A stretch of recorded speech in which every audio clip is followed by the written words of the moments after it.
अब राज्य के आम और शहद बढ़ाएंगे दुबई की मिठास। एपीडा ने उपलब्ध कराया बाजार। आज सीएम धामी हरी झंडी दिखाकर पहली खेप करेंगे रवाना।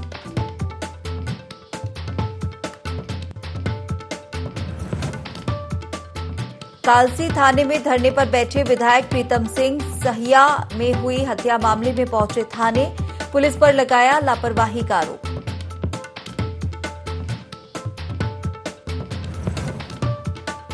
देश में 11,000 किलोमीटर की पैदल यात्रा पर निकला मेरठ का युवक। लक्सर पहुंचने पर लोगों ने किया युवक का जोरदार स्वागत। भारत माता के जयकारों से गूंजा लक्सर।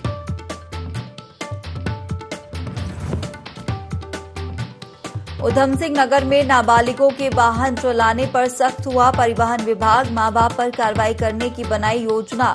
जुर्माने के साथ वाहन सीज करने की है पूरी तैयारी।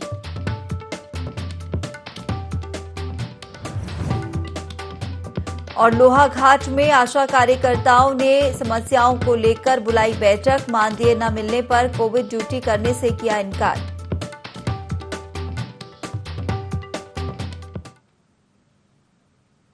नमस्कार, बहुत स्वागत है आपका देवभूमि लाइव के इस खास बुलेटिन में। मैं हूं आपके साथ हिमांशा मेहता। बुलेटिन की शुरुआत करेंगे बड़ी खबर के साथ जो देहरादून से मिल रही है, जहां क्रिकेटर ऋषभ पंत को उत्तराखंड का ब्रांड एम्बेसडर बनाया जाएगा। सीएम पुष्कर सिंह धामी की सहमति मिलने के बाद खेल विभाग जल्द ही आदेश जारी करेगा। ऋषभ पंत ने उत्तराखंड सरकार को अपनी सहमति इसे लेकर दे दी है।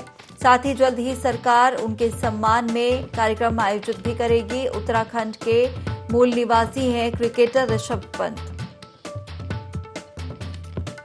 तो ये खबर देहरादून से आपको बता रहे हैं, जहां क्रिकेटर ऋषभ पंत को उत्तराखंड का ब्रांड एम्बेसडर बनाया जा रहा है। बता दें कि पुष्कर सिंह धामी की सहमति मिलने के बाद खेल विभाग जल्द ही इसे लेकर आदेश भी जारी करेगा। और इसके साथ ही ऋषभ पंत ने उत्तराखंड सरकार को भी अपनी सहमति दे दी है। जल्द ही सरकार उनके सम्मान में कार्यक्रम भी आयोजित करेगी। बता दें कि उत्तराखंड के मूल निवासी हैं क्रिकेटर ऋषभ पंत।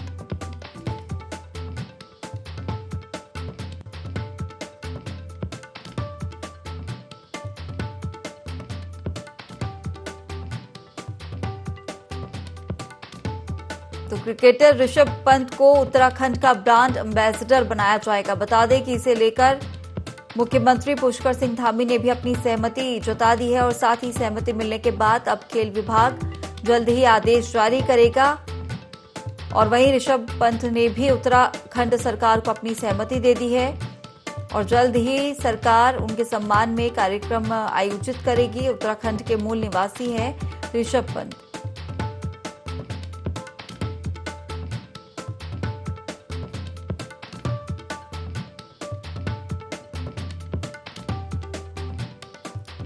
ये बड़ी खबर आपको देहरादून से बता रहे हैं, जहां क्रिकेटर ऋषभ पंत को उत्तराखंड का ब्रांड एम्बेसडर बनाया जाएगा। आपको बता दें कि मुख्यमंत्री पुष्कर सिंह धामी की सहमति मिलने के बाद खेल विभाग जल्द ही इसे लेकर आदेश भी जारी करेगा। और इसके साथ ही ऋषभ पंत ने भी उत्तराखंड सरकार को अपनी सहमति यहां पर दे दी है।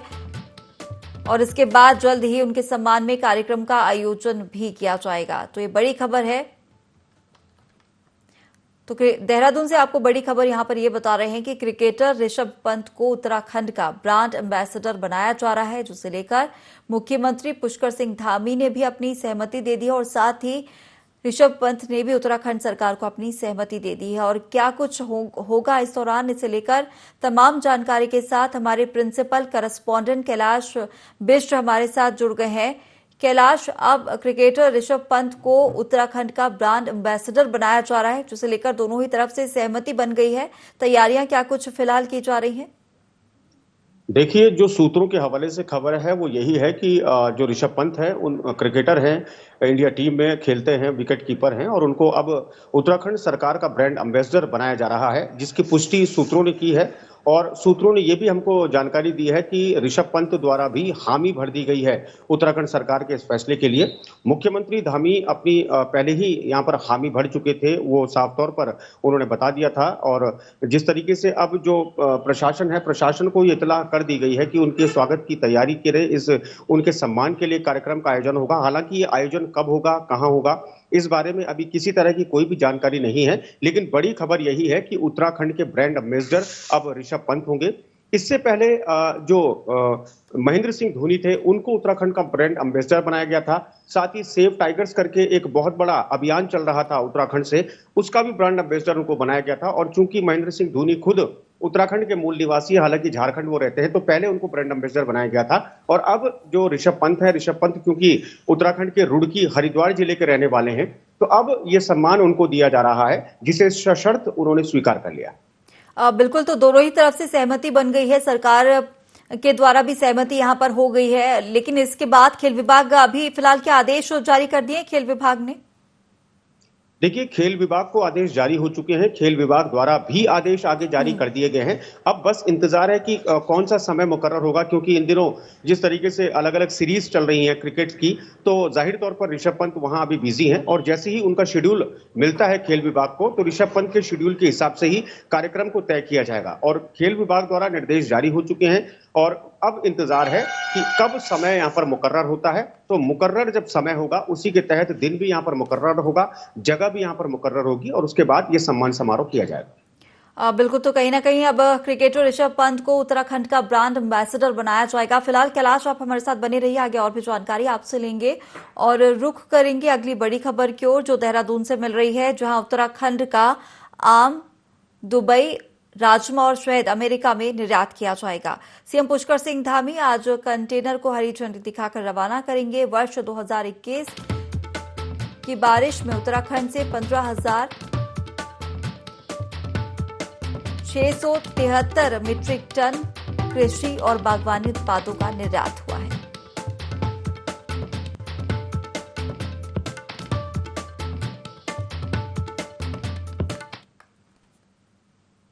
चलिए, तो अब उत्तराखंड का आम दुबई और राजमा और शहद अमेरिका में निर्यात होगा। इसको लेकर तैयारियां भी पूरी की जा चुकी हैं। बता दें कि सीएम पुष्कर सिंह धामी आज कंटेनर को हरी झंडी दिखाकर यहां पर रवाना करेंगे। खबर पर पूरी जानकारी के साथ लगातार हमारे प्रिंसिपल करस्पॉन्डेंट कैलाश बिष्ट हमारे साथ बने हुए हैं। कैलाश, एक अच्छी खबर भी इसे कहा जा सकता है, आम दुबई जाएगा और राजमा और शहद अमेरिका में निर्यात किए जाएंगे, तो कहीं ना कहीं आवक जो है वो यहाँ पर राज्य के लिए बनती हुई नजर आ रही है। बिल्कुल, देखिए, हम पहले भी कह चुके हैं कि जिस तरीके से निर्यात बढ़ाने की जहां तक सरकार ने बात की थी, तो सरकार का पूरा फोकस है कि राजस्व बढ़ाया जाए। उसके अलावा सरकार चाहती है कि जो यहाँ के घरेलू, जो सतत उत्पाद की बात जो मुख्यमंत्री कर रहे थे कि घरेलू उत्पाद को बढ़ावा देना बहुत जरूरी है, और इस घरेलू उत्पाद को अगर बढ़ावा दिया जाता है तो इससे जुड़े जितने भी काश्तकार हैं, जितने भी जुड़े छोटे छोटे लघु उद्योग वाले व्यापारी हैं, छोटे छोटे दुकानदार हैं, उन तमाम लोगों को इससे फायदा होता है। उसके अलावा जो कुटीर उद्योग गाँव में होते हैं, उनको भी फायदा होता है। और इस वक्त सबसे बड़ी बात देखने को मिल रही है कि 15,000 टन से ज्यादा, 15,000 मीट्रिक टन से ज्यादा इस पर उत्पादन हुआ है उत्तराखंड में। तो जाहिर तौर पर यहाँ का जो आम है, एक एमओयू साइन हुआ है दुबई की कंपनी के साथ, तो यहां का आम अब दुबई की मिठास बढ़ाएगा।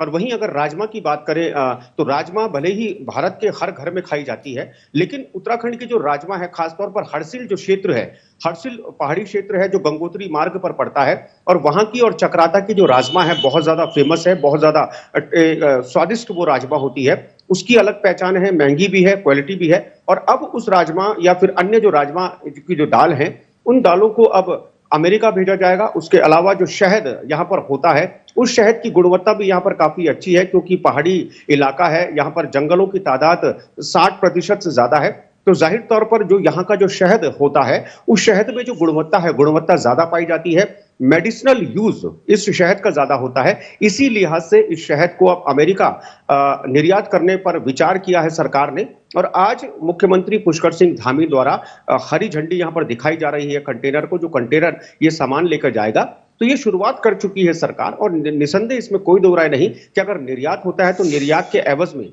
जो पैसा यहां पर आएगा वो डॉलर के रूप में आएगा। कहीं ना कहीं इकोनॉमी यहां पर बढ़ेगी उत्तराखंड सरकार की, और साथ ही जो यहाँ के जो उत्पादक हैं, उन उत्पादकों को सीधा इससे लाभ।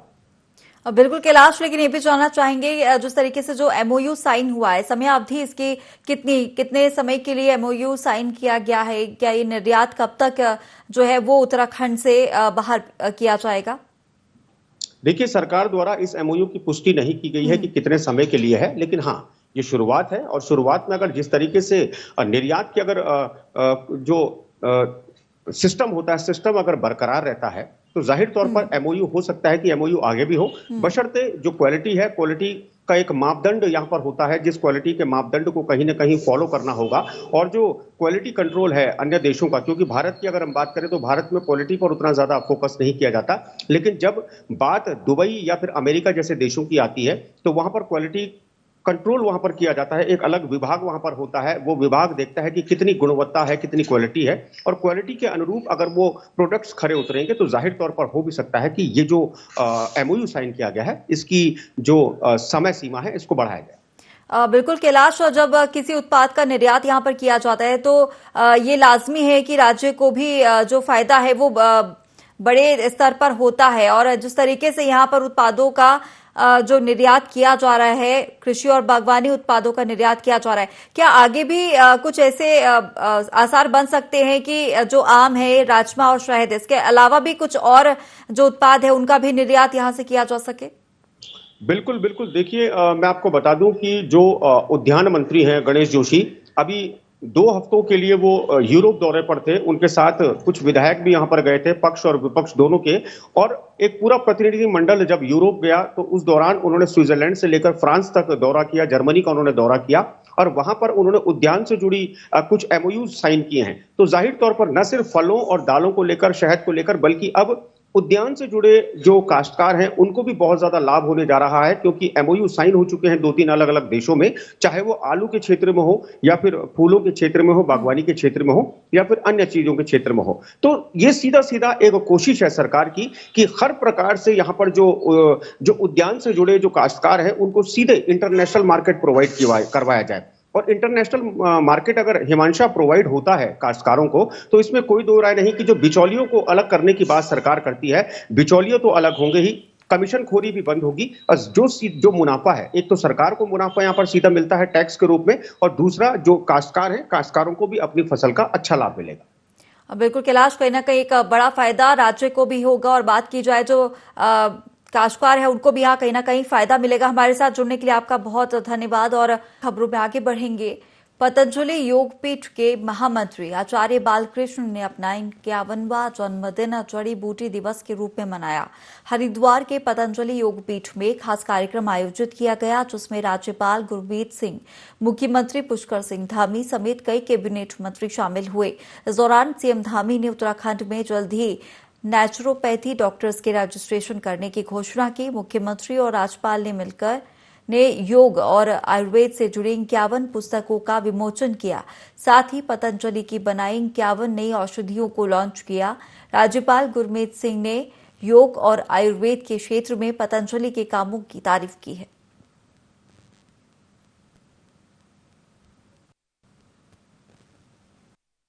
आयुर्वेद नेचुरोपैथी पर आधारित वेलनेस सेंटर बने तो दुनिया का सबसे बड़ा वेलनेस है। 3000 लोगों की क्षमता है, लेकिन 5 से 10,000 लोगों की क्षमता वाला है वो वेलनेस सेंटर। आदरणीय मुख्यमंत्री जी का जो संकल्प है उसको हम पूरा करेंगे और बहुत जल्दी बनाएंगे और पूरी दुनिया के नक्शे पर और उभरेगा। दिवस यह प्रतिवर्ष हम यहाँ पर उत्तराखंड के इस पावन धरती हरिद्वार से हम मनाते हैं और पूरे देश को आह्वान करते हैं जड़ी बूटियों को लगाने के लिए, जड़ी बूटियों के संरक्षण के लिए, संवर्धन के लिए। आज करोड़ों लोग, देश के लाखों लोग करोड़ों जड़ी बूटियाँ, वनस्पतियाँ लगाती हैं। वो हमारे लिए खुशी और गर्व की बात है। और इस बार हमने जड़ी बूटियों पर आधारित जो वर्ल्ड हर्बल इंसाइक्लोपीडिया के 51 वॉल्यूम्स को भी लोकार्पण किया, जन को समर्पित किया। ये एक बड़ा कार्य था पतंजलि के द्वारा जो किया गया है, और जिससे कि पूरी मानवता के लिए लाभ होगा। से आचार्य जी से मैंने अनुरोध किया है कि वो दुनिया का सबसे बड़ा वेलनेस सेंटर उत्तराखंड के अंदर यहाँ बनाए, और हमने उनसे अनुरोध किया है जिससे कि उत्तराखंड का नाम पूरी दुनिया के अंदर जाए, और उन्होंने इसमें सहमति दी है कि जल्द ही वो जो है इस क्षेत्र में काम करेंगे। और वैसे भी पतंजलि योगपीठ और आचार्य जी और हमारे स्वामी रामदेव जी के द्वारा पूरे योग को हो या मैं कहूँ आयुर्वेद को पूरी दुनिया के अंदर और जन जन का बनाने का काम किया है। मैं उनको बहुत शुभकामनाएं देता हूँ। 51 बुक्स जड़ी बूटियों के ऊपर कंपीडियम, लाखों पेज, 51 किताबें जड़ी बूटियों के बारे में, वर्ल्ड हर्बल ये जो एनसाइक्लोपीडिया बने हैं, ये अपने आप में एक बहुत बड़ा इतिहास है। और शुभ दिन था कि आचार्य बालकृष्ण जी का 5 दशक पूरे करने का बर्थडे। उधम सिंह नगर के काशीपुर में तेंदुए के आतंक से रहवासी परेशान हैं। पालतू जानवरों के साथ साथ तेंदुए ग्रामीणों को भी अपना निवाला बना रहे हैं। काशीपुर के कई ग्रामीण क्षेत्रों के साथ शहरी क्षेत्रों में भी तेंदुए की दस्तक देखी गई है।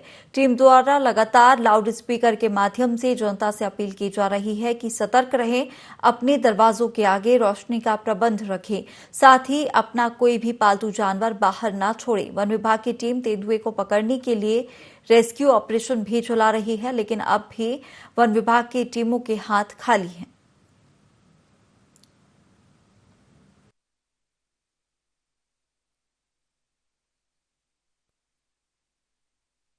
तो इंतजार करते करते थक गए हैं।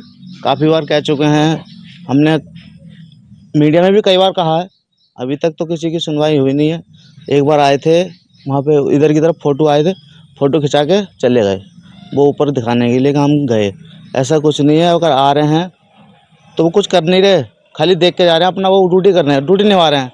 अब वो उसका तो रोज़ आना है, तेंदुए का वो तो रोज़ ही आ रहा है।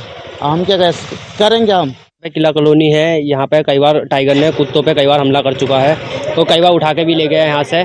और यहाँ पे हम जब भी निकलते हैं, यहाँ पे सब जने इकट्ठे होकर निकलते हैं, अकेले नहीं निकलते। कोई सामान वामान की जरूरत पड़ती है तो हम अकेले रात में तो निकलने का कोई चांस ही नहीं होता।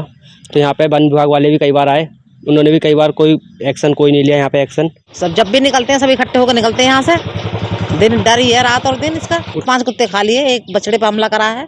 क्या करें, कहाँ जाएं, किससे कहें, कोई कार्रवाई नहीं करी। भाजपा प्रदेश अध्यक्ष महेंद्र भट्ट ने पदभार संभालने के बाद कार्यकर्ताओं का उत्साह और बढ़ा दिया है। अपने जन्मदिन पर नई प्रदेश कार्यकारिणी बनाए जाने की जानकारी साझा की।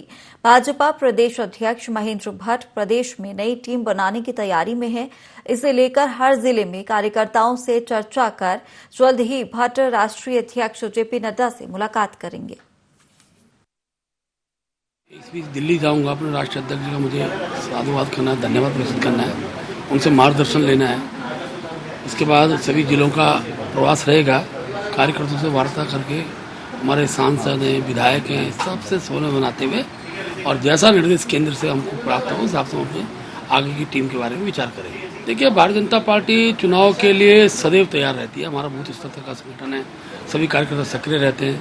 उत्तराखंड में भारतीय जनता पार्टी नंबर 1 की पार्टी है और नंबर 1 की पार्टी बनी रहे, इसके लिए कार्यकर्ताओं को उत्साह अर्जित करने के लिए मैं स्वयं शक्ति केंद्र तक का प्रवास करूंगा।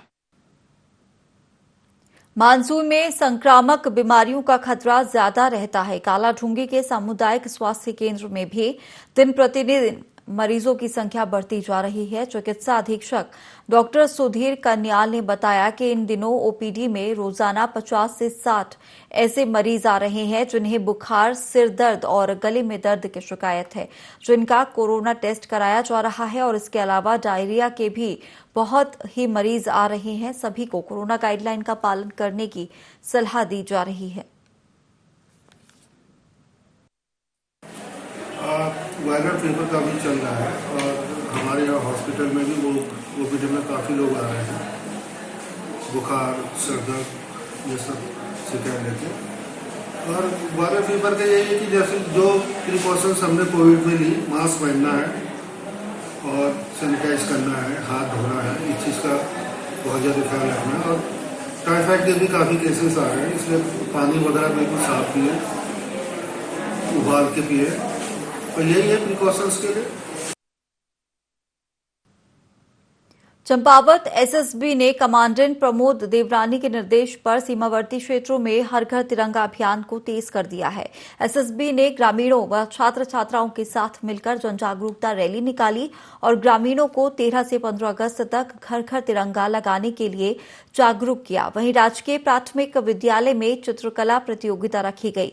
साथ ही हरा भरा भारत और नशा मुक्त भारत का संदेश दिया गया।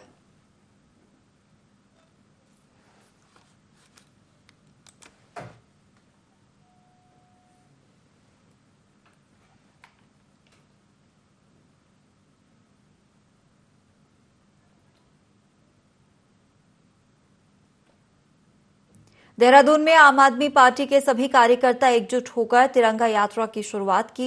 बता दें कि ये तिरंगा यात्रा घंटाघर स्थित अंबेडकर पार्क से शुरू हुई, जिसमें 101 फुट लंबे तिरंगे के साथ घंटाघर से सुभाष चौक लैंसडाउन चेक होते हुए तिरंगा रैली निकाली गई। इस दौरान पार्टी के समन्वयक जोत सिंह बिष्ट ने कहा कि तिरंगा भारत का स्वाभिमान और सम्मान है और अरविंद केजरीवाल के नेतृत्व में ये कार्यक्रम किया जा रहा है। माननीय केजरीवाल जी के दिशा निर्देश पर हर हाथ तिरंगा आज हमारी यात्रा निकल रही है माननीय ज्योति बीसी के नेतृत्व में, और ये यात्रा घर घर पहुंचेगी। हर हाथ तिरंगा और तिरंगे की शान रखेंगे। आप पार्टी के कार्यकर्ता माननीय केजरीवाल जी ने सबसे बड़ा झंडा बनाने का जो निर्णय लिया, 101 मीटर का झंडा है हमारा आज उत्तराखंड में, जिसको आज ले जाया जा रहा है कार्यकर्ताओं के माध्यम से। और इस देश के अंदर आजादी का जश्न मनाया जा रहा है। 15 अगस्त को जो देश की आजादी है उसको लेकर के ये कार्यक्रम की शुरुआत है और घर घर पहुंचेंगे इस तिरंगे को लेकर। भारत की 75वीं वर्षगांठ में हमारे राष्ट्रीय नेता माननीय अरविंद केजरीवाल जी के आह्वान पर एक उत्तराखंड में माननीय जोत सिंह जी की अगुवाई में हम लोग 101 फुट का एक तिरंगा यात्रा निकाल रहे हैं। और हर हाथ तिरंगा का एक ऐसा कार्यक्रम है जो ये लगातार अभी चलता रहेगा, विधानसभा वाइज जाएगा। हम ये चाहते हैं देश के प्रति जो सम्मान है तिरंगे का हर एक के दिलों में हो, हर एक के घरों में हो। तिरंगा भारत का मान है, सम्मान है, हमारा स्वाभिमान है। तिरंगे का सम्मान करना आजादी की 75वीं वर्षगांठ पर हर भारत के नागरिक का कर्तव्य है। इसलिए अरविंद केजरीवाल जी ने आह्वान किया है कि हर आदमी के हाथ में तिरंगा होना चाहिए, हर हाथ तिरंगा होना चाहिए। उसी कार्यक्रम का आयोजन हम देहरादून में कर रहे हैं और मुझे उम्मीद है कि हम सब तिरंगे के सम्मान की रक्षा के लिए संकल्पबद्ध होंगे। यूथ कांग्रेस के प्रदेश अध्यक्ष सुमित्र भुल्लर ने पीसीएस मुख्य परीक्षा में अनियमितताओं के आरोप लगाए हैं। उन्होंने कहा कि लोक सेवा आयोग की ओर से आयोजित इस परीक्षा में युवाओं के भविष्य के साथ खिलवाड़ हो रहा है। परीक्षा में एक सवाल उत्तराखंड को लेकर आया था, जिसमें आयोग ने गलत जवाब को सही ठहरा दिया, जिसके बाद सैकड़ों अभ्यर्थियों ने हाईकोर्ट में जाकर न्याय की गुहार लगाई। हाईकोर्ट ने रिजल्ट 2 सप्ताह के भीतर सही करने के आदेश दिए हैं। सुमित्र भुल्लर ने आयोग से जल्द समस्या का निस्तारण करने और मेंस एग्जाम के लिए विद्यार्थियों को 3 महीने का अतिरिक्त समय देने की बात कही है।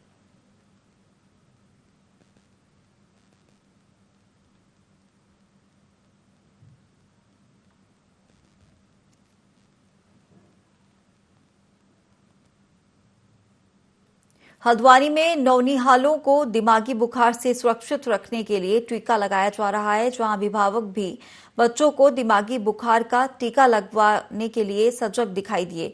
वहीं जिले में 1 साल से 15 साल तक के लगभग 2 लाख बच्चों को टीकाकरण होना है, जिसे लेकर स्वास्थ्य विभाग जिले के स्तर पर टीकाकरण अभियान चला रहा है। वहीं इन दिनों टीकाकरण अभियान को लेकर शहर के सरकारी और प्राइवेट स्कूलों में तेजी गति से इसे बढ़ाया जा रहा है। वहीं स्वास्थ्य विभाग के अधिकारी द्वारा लगातार अभिभावकों से बच्चों के टीकाकरण करने की अपील की जा रही है। मैं चाहती हूँ सारे बच्चे को वैक्सीन लगे और बीमारियों से बचे। मैं चाहती हूँ सारे बच्चे को वैक्सीन लगे और बीमारियों से बचे। आगे बच्चों को निःशुल्क जो सरकार ने टीकाकरण की सुविधा दी है, ये कबलाक्स इंटरनेशनल में आके हमारे बच्चों को ये टीका निःशुल्क लगाया गया है। आज ये योजना जो है ये सेंट्रल द्वारा आई है। इस योजना में 1 साल से बच्चा जो जिसकी उम्र 1 साल हो गई है, वो बच्चा 1 साल से 15 साल के बच्चों तक के लिए मुफ्त टीके स्कूल में लगाए जा रहे हैं। चाहे वो सरकारी स्कूल हो, चाहे वो प्राइवेट स्कूल हो, ये निःशुल्क लगाए जा रहे हैं बच्चों को टीके, जो कि सरकार द्वारा एक बहुत अच्छा मुहिम चला हुआ है। जो बच्चों के स्वास्थ्य के लिए एक अच्छी पहल है। का है, सब बच्चों को लगना है। ये हमारी केंद्र सरकार ने लॉन्च करा है। पहले ये धनसिंहनगर में तो 2012 से लग रहा था, हमारे वहाँ ये अभी 18 जुलाई से शुरू हुआ है और ये प्राइवेट स्कूलों में, सरकारी में सब जगह लगेगा और फ्री ऑफ कॉस्ट है। और मैं तो सभी अभिभावकों से ये कहूँगी कि आप आके अपने बच्चों को ये जरूर टीका लगवाएं। ये बहुत फायदेमंद है, इससे कोई नुकसान नहीं है, बल्कि और लोगों को भी प्रचार करना चाहिए। इस बुलेटिन में फिलहाल इतना ही। आप बने रहिए IAND 24 के साथ।